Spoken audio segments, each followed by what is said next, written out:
dans notre vie. Les problèmes de la vie chère, les problèmes du chômage, les problèmes des enfants, de leur éducation, de leur avenir. Je souhaite vous en parler, j'ai déjà commencé un peu ce matin à la radio et je continuerai au cours de la campagne. Mais ce soir, pour la première grande émission télévisée de cette campagne officielle, je veux vous parler quelque chose qui est sans doute plus difficile, mais qui me paraît dominer le reste. Parce que je crois qu'il faut bien s'en rendre compte. Nous sommes confrontés à un défi qui nous est imposé par une puissance étrangère, qui est l'Union soviétique. Ce défi est fantastique. C'est le défi du communisme. Il met en cause notre liberté en tant qu'être humain et en tant que Français. Saurons-nous le relever? De la réponse à cette question dépendent toutes les autres. Selon que nous serons libres ou pas, nous pourrons décider de notre avenir, nous pourrons décider des moyens et des politiques que nous voulons adopter ou nous ne le pourrons pas. Je pense par conséquent que c'est le débat qui devrait dominer cette campagne officielle. Et je crois qu'il faut qu'il soit posé. Je trouve d'ailleurs que M. Valéry Giscard d'Estaing est bien cavalier lorsqu'il écarte d'un revers de main les critiques qui peuvent lui être faites à ce sujet, en disant « Comment osez-vous, en critiquant ma politique étrangère, vous abaisser la France ?» Mais voyons, comment peut-il ainsi s'identifier à la France? Comment ne comprend-il pas que si je critique sa politique étrangère, ça n'est pas pour abaisser la France, au contraire. C'est parce que je pense que la politique qu'il mène conduit à un abaissement de notre pays. Oh, je ne dis pas du tout qu'il l'ait voulu, ni qu'il l'ait souhaité, ni même qu'il l'ait consenti. Je pense qu'il est plein de bonnes intentions. Mais je pense qu'il s'est trompé.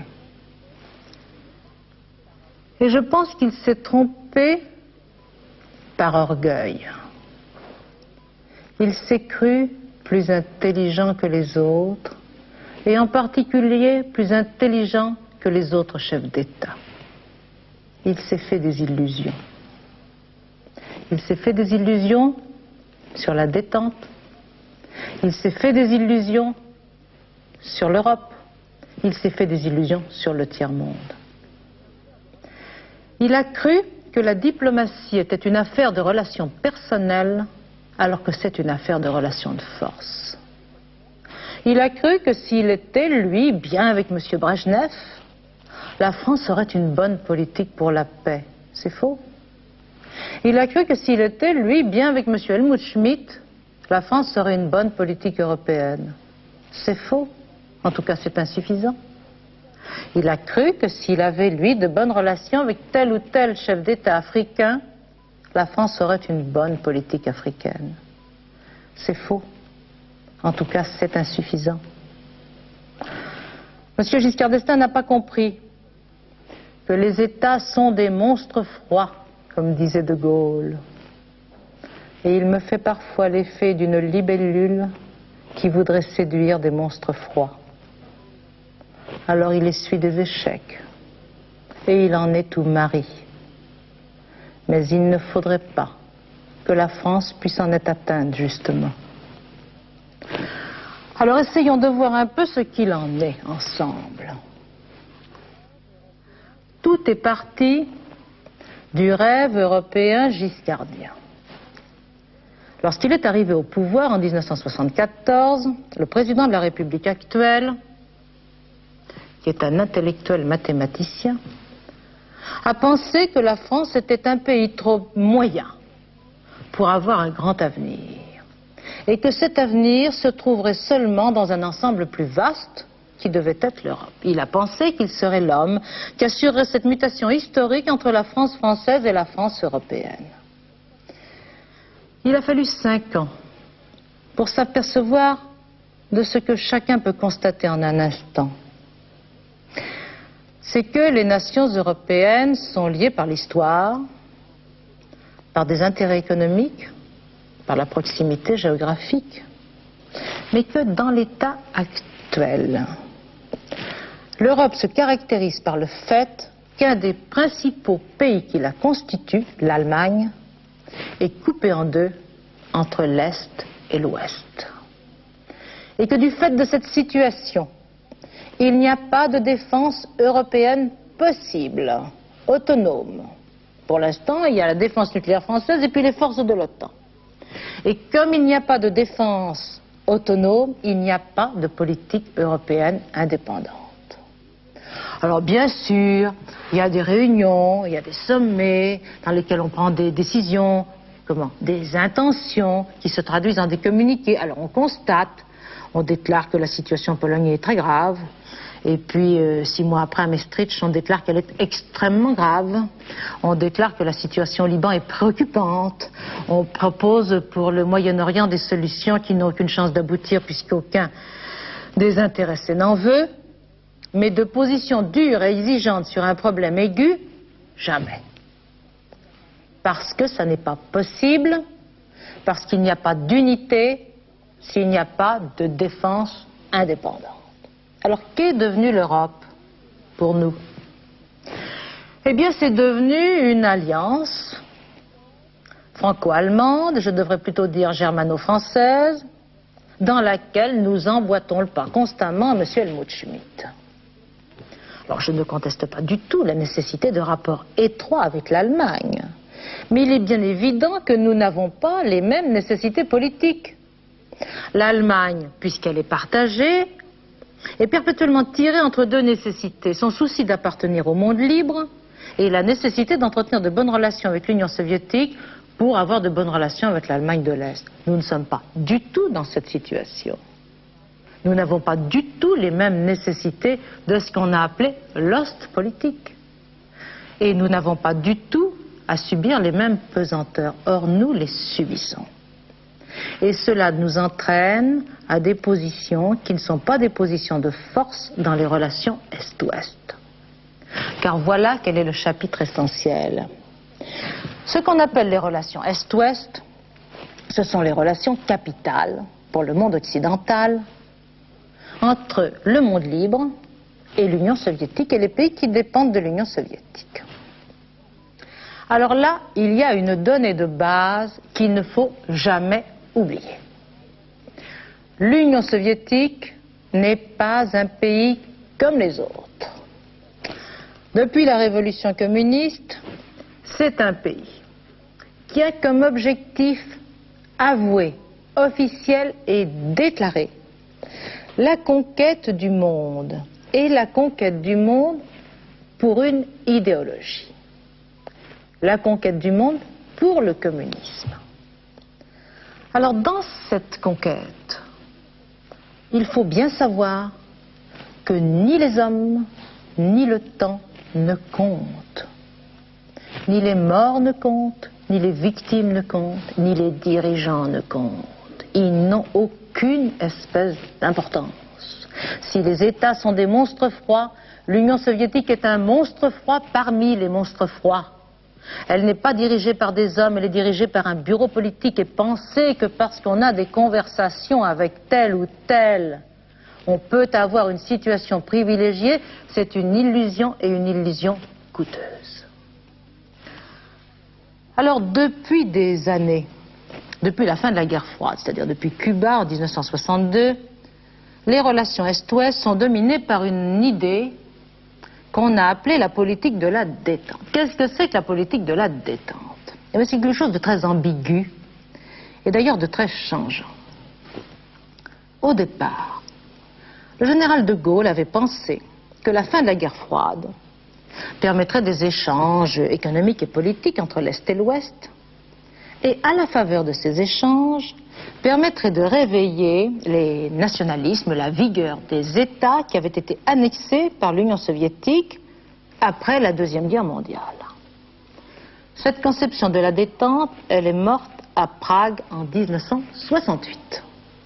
Il a été clair à cette date que la fin de la guerre froide n'entraînait pas pour les soviétiques l'acceptation de ce que l'on a appelé la détente idéologique. Et si cela était nécessaire, nous en aurions une deuxième preuve actuellement en Pologne. Alors la détente après Prague a pris un aspect plus technique. Du temps de Nixon et Pompidou, la détente a consisté en des échanges économiques dans les intérêts réciproques de l'Est et de l'Ouest et dans un système de vigilance. Mais surtout, dans une situation d'équilibre international où l'Ouest était plus fort que l'Est. Et ça, c'est capital. Parce que la détente, c'est une bonne politique quand on est le plus fort. Et ça n'est pas une bonne politique quand on est le plus faible. Quand on est le plus faible, ça s'appelle la collaboration. C'est tout à fait différent. Et ça, M. Giscard d'Estaing ne l'a pas compris. Et lorsqu'il est arrivé aux affaires, il a cru que la détente économique, que les échanges économiques et politiques pourraient entraîner un rapprochement entre les deux blocs. Alors nous sommes allés à Helsinki. À Helsinki, nous avons accepté de céder aux revendications anciennes de l'Union soviétique et à partir de là, tout a été noué. Nous avons donné aux soviétiques la possibilité d'engranger et d'avancer. Et ils l'ont fait. Ils se sont réarmés. Ils ont envahi l'Afghanistan et ils ont avancé dans deux directions qu'ils ont très clairement définies. Le Golfe pour nous priver du pétrole et l'Afrique par Libyens et Cuba interposés pour nous priver des matières premières. Et qu'est-ce que nous avons fait? Eh bien, M. Valéry Giscard d'Estaing est allé à Varsovie. Alors il nous dit maintenant, j'ai dit des choses très importantes à Varsovie, mais ça n'est pas le problème. Ce qui s'est dit à Varsovie, mais ça n'a aucune espèce d'importance. Ce qui est versé dans les archives que nous pourrons lire dans 30 ans n'a aucun intérêt. Le fait politique, ce n'est pas le contenu de la conversation, c'est le fait d'aller à Varsovie. C'est le fait qu'après une invasion déclarée inacceptable, le chef d'État d'un des pays champions de la liberté se rende dans une démocratie populaire, rendre visite à l'agresseur sous la garde des autorités militaires soviétiques. Ça, c'est un fait qui a une double signification. D'une part, nous nous sommes désolidarisés avec le monde libre, et d'autre part, nous avons accepté ce que nous avions déclaré inacceptable. Alors, qu'aurait-il fallu faire? Eh bien, il aurait fallu faire exactement l'inverse. Il aurait fallu réunir autour de nous nos alliés, même si ceux-ci étaient parfois affaiblis, désunis et hésitants. Il aurait été de notre devoir de leur donner force, courage et unité, pour que le monde libre puisse parler d'une seule voix et dire ce qui était permis et ce qui était défendu, et que ce qui était défendu serait sanctionné. Nous ne l'avons pas fait, je le regrette. Mais maintenant, nous sommes à nouveau dans une situation qu'il faudrait exploiter. Si j'étais en charge de ce pays,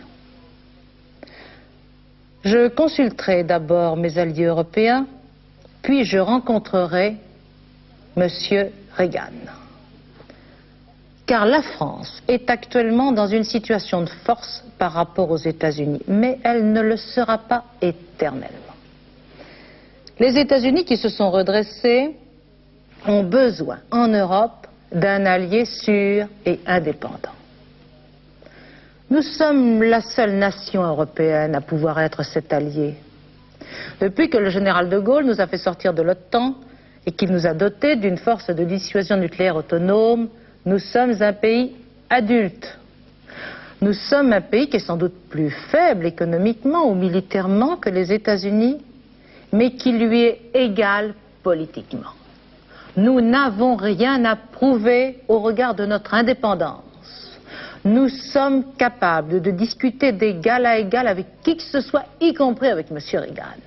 Et si actuellement il a besoin de nous, nous sommes dans la situation où nous devons discuter les termes d'une nouvelle alliance, dont la base serait une entente sur ce qui est essentiel, c'est-à-dire la défense du monde libre, la défense des valeurs dans lesquelles nous croyons, qui nous sont supérieures et que nous sommes chargés de défendre. Et si nous établissions un accord sur ces bases, alors nous devrions nous pourrions négocier avec notre partenaire américain des accords dans lesquels nos intérêts économiques, militaires, stratégiques et politiques seraient respectés. Voilà la politique qu'il faudrait mener. Vous savez, non seulement la politique est une question de relation de force, mais lorsqu'on est dans une situation de force, même relative, comme celle que je viens d'évoquer, il faut l'exploiter. C'est cela la vie politique, comme la vie tout court. Alors voilà, je crois, quels devraient être les choix qui devraient être posés à notre pays. Car c'est d'eux que dépendent tous les autres. C'est très gentil de proposer des plans pour le redressement de l'économie. Comment ferons tous, nous, si nous dépendons de l'Union soviétique pour le gaz, et si les agissements de M. Kadhafi, qui galope en liberté, nous privent de matières premières africaines? Comment ferons-nous? Comment ferons-nous pour nous approvisionner? Et à qui vendrons-nous? Ces choses-là ne se règlent pas à l'intérieur de l'Hexagone, elles se règlent dans le monde. Soyons ouverts sur le monde, c'est la vocation de la France. Ce pays n'est grand que s'il est tourné vers l'extérieur, s'il voit son avenir et s'il le construit. C'est son intérêt à lui, c'est l'intérêt des autres, et c'est, à mon avis, ce qui devrait être le fond du débat qui nous occupe actuellement. Car c'est le destin de notre pays pour les années qui viennent. C'est cela qui est important. Et c'est cela dont on ne vous parle pas, ou dont on vous parle avec des mots de suffisance. Les Français sont des citoyens, et non pas des sujets. Ils ont le droit de choisir leur destin, et ils doivent le choisir en connaissance de cause. Ils choisiront celui qu'ils voudront. Mais on doit leur donner le choix. En tout cas, en ce qui me concerne, j'estime qu'il est de mon devoir de m'y employer autant que je pourrai.